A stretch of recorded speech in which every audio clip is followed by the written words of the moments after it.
Hello everyone, welcome back to my channel. આજના વિડીયોમાં ફરીથી આપણે ઘણી બધી એવી ઉપયોગી ટિપ્સ જોવાના છીએ જે તમને રોજિંદા જીવનમાં ખૂબ જ કામ આવી શકે છે. તો વિડીયોને એન્ડ સુધી જોતા રહેજો અને વિડીયો પસંદ આવે તો વિડીયોને એક લાઇક પણ જરૂરથી કરજો. ચાલો શરૂ કરીએ વિડીયો. જોઈએ આઈડિયા નંબર 1. તો જનરલી બધા જ આ રીતે ડસ્ટબિનમાં કોથળી રાખતા હોય છે, પરંતુ એવું થાય ને કે આ રીતે આપણે કોથળી તેમાં રાખીએ ને તો જ્યારે તેમાં કચરો નાખીએ તો કોથળી આ રીતે ડસ્ટબિનમાં અંદર ચાલી જાય અને થોડો કચરો પણ બહાર ઢોળાઈ જાય. જો આ રીતે થતું હોય છે, જ્યારે પણ આપણે કોથળી રાખીએ તો કચરો એમાં નાખીએ તો કોથળી આ રીતે ડસ્ટબિનમાં ચાલી જાય. તો તેવું ન બને તેના માટે આપણે આજે ખૂબ જ સરસ અને સિમ્પલ એવો આઈડિયા અજમાવવાના છીએ. તો તેના માટે કોઈ પણ બોટલના વેસ્ટ 2 ઢાંકણ લેવાના છે.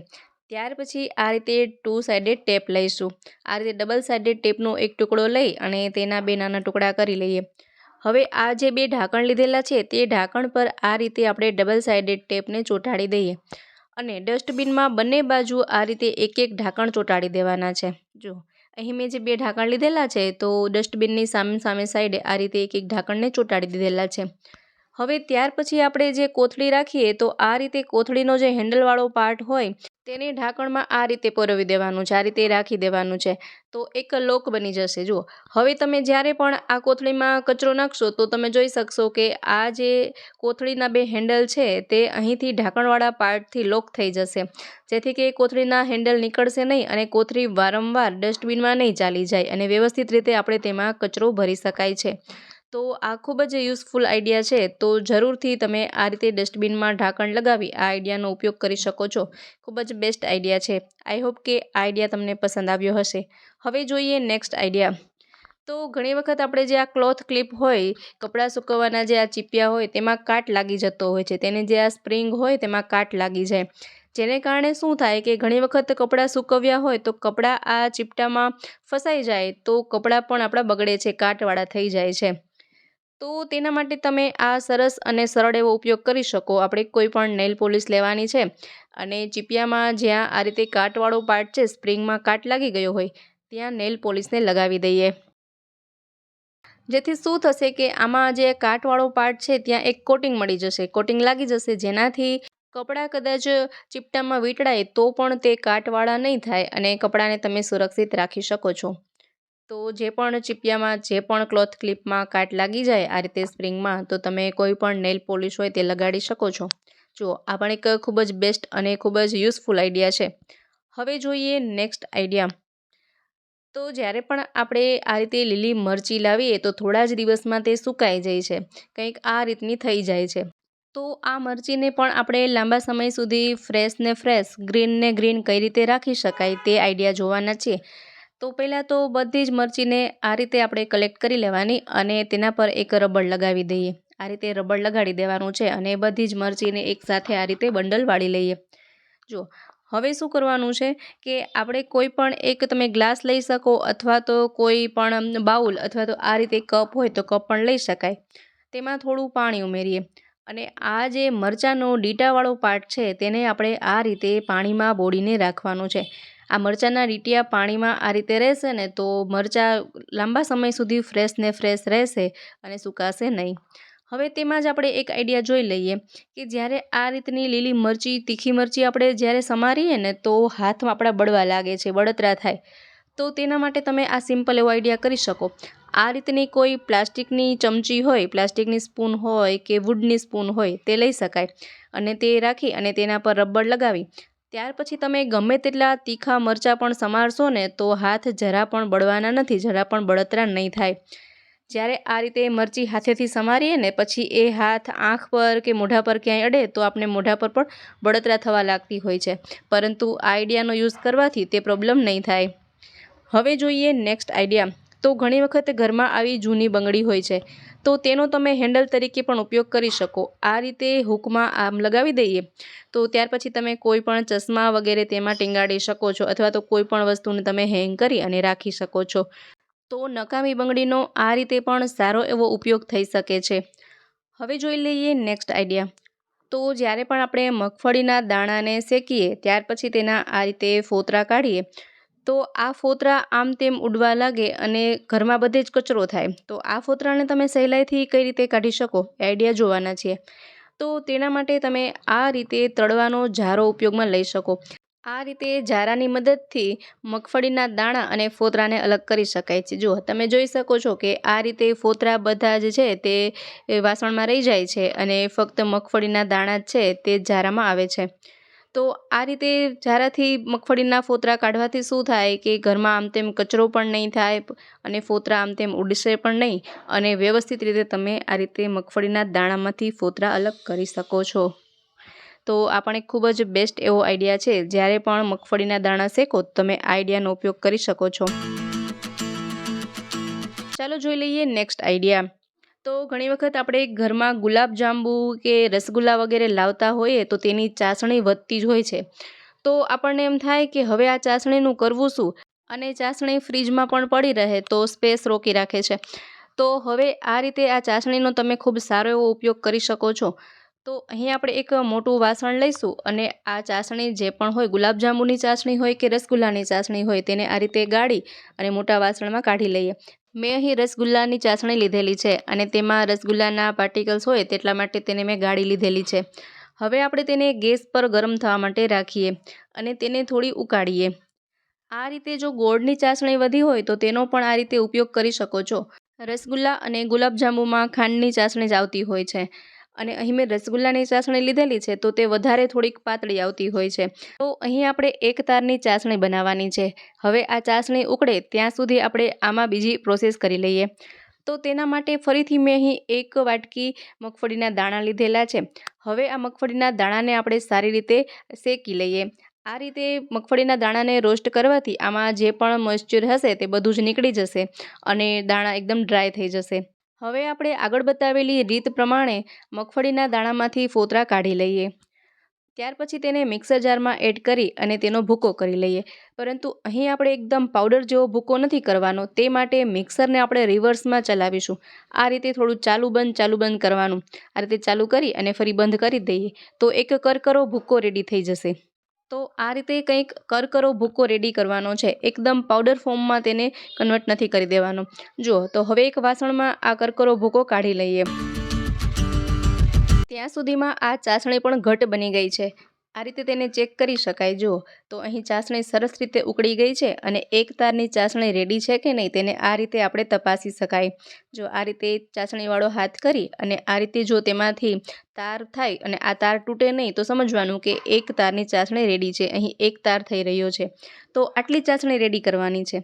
ત્યાર પછી આપણે જે ભૂકો રેડી કર્યો છે તે ભૂકાને આ ચાસણીમાં ઉમેરી દેવાનું.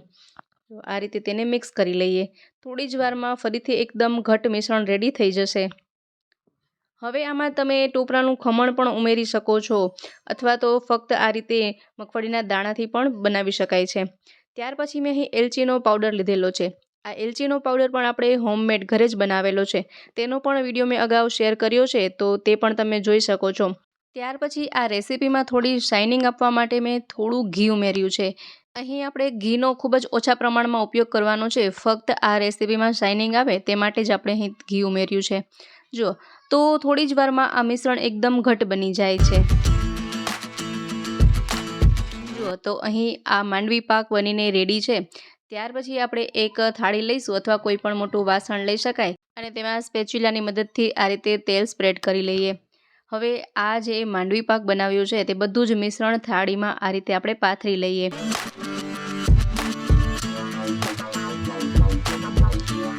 હવે આને આપણે સુકાવા માટે રાખી દઈએ. આ રીતે અડધાથી 1 કલાક માટે તેને રાખી દેવાનું છે. તમે પંખા નીચે પણ સુકાવા માટે રાખી શકો છો. તો અહીં મેં પંખા નીચે આ મિશ્રણને સુકાવા માટે રાખી દીધું હતું તો 1 કલાકમાં સરસ સુકાઈ ગયું છે. હવે આપણે તેના ચોરસ ટુકડા કરી લઈએ. તો આ રીતે આપણે ચાકુની મદદથી ચોરસ ટુકડા કરી લેવાના છે. કોઈ પણ શેપના તમે ટુકડા બનાવી શકો છો.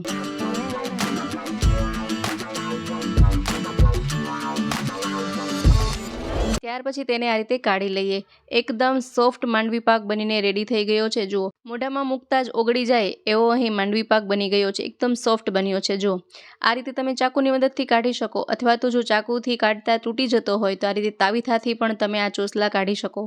જુઓ, કેટલો સરસ માંડવી પાક બન્યો છે અને ખૂબ જ સિમ્પલ રીતે અને વધેલી ચાસણીમાંથી જ બનાવવાનો છે. જો જો હવે આપણે આ માંડવી પાકને આ રીતે તોડીને પણ જોઈ શકીએ, એકદમ સોફ્ટ બનેલો છે, એકદમ કેટલું સરસ, તરત જ તે આ રીતે ટુકડા થઈ જાય છે. તો આ રીતે તમે પણ જરૂરથી બનાવજો. હવે જોઈએ નેક્સ્ટ આઈડિયા. તો આ રીતનું માટલું દરેક ઘરમાં ઉપયોગમાં લેવાતું હોય છે અને થોડા સમય પછી માટલામાં આ રીતે ક્ષાર લાગી જતો હોય છે.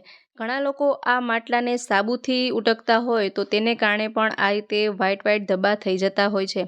તો માટલાને ક્યારેય પણ સાબુથી સાફ ન કરવું જોઈએ અને છતાં પણ જો આ રીતના ક્ષાર લાગી જાય તો તમે આ રીતે તેને સાફ કરી શકો છો. તો જે પણ વાસણ ઉટકવાનું તમે સ્ક્રબર યુઝમાં લેતા હોય તે લેવાનું અને ત્યાર પછી તેમાં 1 ચમચી મીઠું ઉમેરીશું. અને હવે જે પણ ક્ષારના દાગ છે તે બધા ક્ષારના દાગ આ મીઠાથી દૂર કરી શકાય છે. જુઓ તમે જોઈ શકશો કે થોડી જ વારમાં જે પણ વ્હાઇટ વ્હાઇટ બધા જ ક્ષારના દાગ છે તરત જ નીકળી જશે. અને હજી પણ આપણે આમાં જ એક આઈડિયા જોવાના છીએ કે શિયાળામાં આ માટલામાં પાણી ખૂબ જ ઠંડુ થતું હોય છે. તો શિયાળામાં પાણી ઠંડુ ન થાય માટલામાં, તેના માટે આપણે શું કરી શકાય, તો તે આઈડિયા પણ આગળ જોવાના છીએ, તો વિડીયોમાં બન્યા રહેજો. તો આ રીતે ફક્ત મીઠાથી જ તમે ગમે તેટલો જટિલ ક્ષાર હોય તેને તમે આ રીતે દૂર કરી શકો છો. ત્યાર પછી સાદા પાણીથી આપણે માટલાને ધોઈ નાખવાનું. માટલાના અંદરના ભાગમાં ક્યારેય પણ સાબુથી આપણે તેને વોશ ન કરવું જોઈએ, કારણ કે જો તેમાં સાબુ રહી જાય તો તે જ્યારે માટલામાં પીવા માટે પાણી ભરીએ તો પીવાના પાણીમાં પણ સાબુના પાર્ટિકલ્સ આવી શકે, જે સ્વાસ્થ્ય માટે ખૂબ જ નુકસાનકારક છે. તો આ રીતે માટલાની અંદરની સાઈડ તો ફક્ત પાણીથી જ ધોવું જોઈએ અને બહારની સાઈડ જો ક્ષાર જામી જાય તો આ રીતે તમે મીઠાથી તેને સાફ કરી શકો. સેમ એ જ પ્રોસેસથી આપણે ઢાંકણને પણ સાફ કરી લેવાનું છે. ઢાંકણમાં જો ક્ષાર લાગી ગયો હોય તો આ રીતે મીઠાની મદદથી તેને ધોઈ શકાય છે. અગાઉ એક વિડીયોમાં મેં તમને જણાવ્યું હતું કે ઉનાળામાં માટલામાં પાણી ઠંડુ કઈ રીતે રાખી શકાય, પરંતુ આજે આપણે એ જોવાના છીએ કે શિયાળામાં માટલામાં પાણી ગરમ કઈ રીતે રાખી શકાય. તો વિડીયોમાં બન્યા રહેજો. જુઓ તો આ રીતે માટલું સરસ સાફ થઈ ગયું છે, બધું જ ક્ષાર નીકળી ગયો છે. હવે આપણે પીવા માટે તેમાં પાણી ભરતા હોય તે રીતે પાણી ભરી લઈએ અને જોઈએ કે આ માટલામાં પાણી ઠંડુ ન થાય તે માટે શું કરી શકાય છે. જુઓ તો આ રીતે મેં અહીં પીવાનું પાણી ભરી લીધેલું છે. ત્યાર પછી કોઈ પણ તાંબાનું વાસણ હોય કે અહીં મેં તાંબાનું કડું લીધેલું છે, અથવા તાંબાની લોટી હોય, તાંબાની ચમચી હોય, કોઈ પણ તાંબાની વસ્તુ હોય તેને આ રીતે પાણીમાં ઉમેરી દેવાનું. તમે જાણતા હશો કે તાંબુ આપણા સ્વાસ્થ્ય માટે પણ ખૂબ જ ફાયદાકારક છે અને તાંબાની તાસીર પણ ગરમ હોય છે. તો આ રીતે પાણીને તે એકદમ ઠંડુ પણ નહીં થવા દે અને પેટની કોઈ પણ સમસ્યા હશે તે પણ દૂર થઈ જશે. અને તાંબુ કોલેસ્ટ્રોલ ઘટાડે છે, બીપી કંટ્રોલ રાખે છે, શરીરમાંથી ફેટ ઓછો કરે છે, કેન્સરના કીટાણુ બનવા નથી દેતું. એ સિવાય પેટની કોઈ પણ સમસ્યા હોય તે પણ દૂર થાય છે, કબજિયાતને દૂર કરે છે. કારણ કે આ તાંબુ હોય તેમાં એન્ટીબેક્ટેરિયલ પ્રોપર્ટીઝ હોય છે, તો કોઈ પણ રીતના કોઈ પણ જીવાણુને થવા નથી દેતું. તો આપણી પાસે જો તાંબાનું માટલું ન હોય તો તમે આ રીતે માટીના માટલામાં પણ તાંબાનું વાસણ એડ કરી અને તાંબાના ગુણ મેળવી શકો છો. તો સ્વાસ્થ્ય માટે પણ ખૂબ જ સારું રહે છે. હવે જોઈએ નેક્સ્ટ આઈડિયા. તો જ્યારે આપણા ઘરમાં સાવરણી આ રીતે જૂની થઈ જાય તો આપણે તેને ફેંકી જ દેતા હોઈએ છીએ, પરંતુ આનો પણ ખૂબ સારો એવો ઉપયોગ જોવાના છીએ. તો સાવરણીમાંથી પ્લાસ્ટિક દૂર કરી લઈએ અને ત્યાર પછી સાવરણીને આ રીતે રૂછાવાળો પાર્ટ હોય તેને અલગ કરી લેવાનો અને સળીવાળો પાર્ટ છે તેને અલગ કરી લઈશું. તો અહીં આપણે થોડી સળીઓ જમા કરવાની છે અને તેનો જે પ્લાસ્ટિકનો ભાગ અલગ રાખ્યો તેને પણ ફેંકવાનો નથી, તેના પણ ઉપયોગ આગળ જોઈશું. હવે આ બધી જ સળીઓને એક સરખા આકારમાં કાપી લઈએ. તો મેં અહીં બધી જ સળીઓને એક સરખા આકારમાં કાપી અને રેડી કરી છે. હવે તેને આ રીતે આપણે રાખી દઈએ. જુઓ આ રીતે રાખતું જવાનું અને ગ્લુગનની મદદથી તેને ચોંટાડી લઈએ. જે રીતે તમે વિડીયોમાં જોઈ રહ્યા છો સેમ એ જ પ્રોસેસથી આપણે ગ્લુગનથી આ રીતે સળીઓને ચોંટાડી દઈશું. જો તમારા પાસે ગ્લુગન ન હોય અને તમે ગ્લુગન ખરીદવા માંગતા હોય તો જે વ્યૂ પ્રોડક્ટ્સમાં લિંક આપેલી છે તેમાં જઈ તમે આ ગ્લુગનને ખરીદી શકો છો. હવે આ બધી જ સળીઓને ઊભી લાઈનમાં આ રીતે ચોંટાડી દઈએ.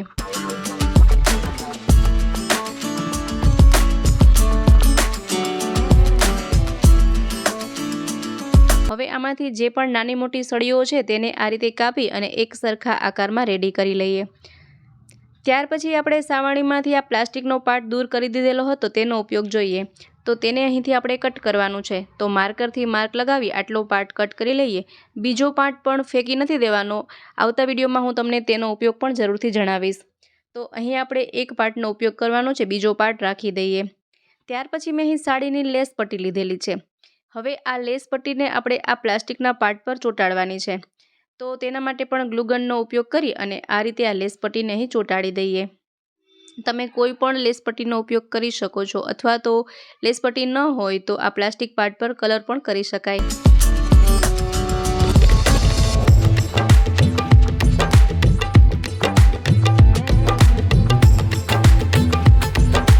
હવે આપણે આ બધી જ સળીમાં કલર કરવાનો છે. તો તેના માટે મેં અહીં ગોલ્ડન કલરનો ઉપયોગ કર્યો છે. આ રીતે બધી જ સળીમાં ગોલ્ડન કલર કરી લઈએ, અથવા બ્લેક કલર પણ કરી શકાય. તમારી પસંદ પ્રમાણે તમે કલર કરી શકો છો. હવે આ પ્લાસ્ટિક પાર્ટને આપણે આ રીતે અહીં ચોંટાડી દઈએ.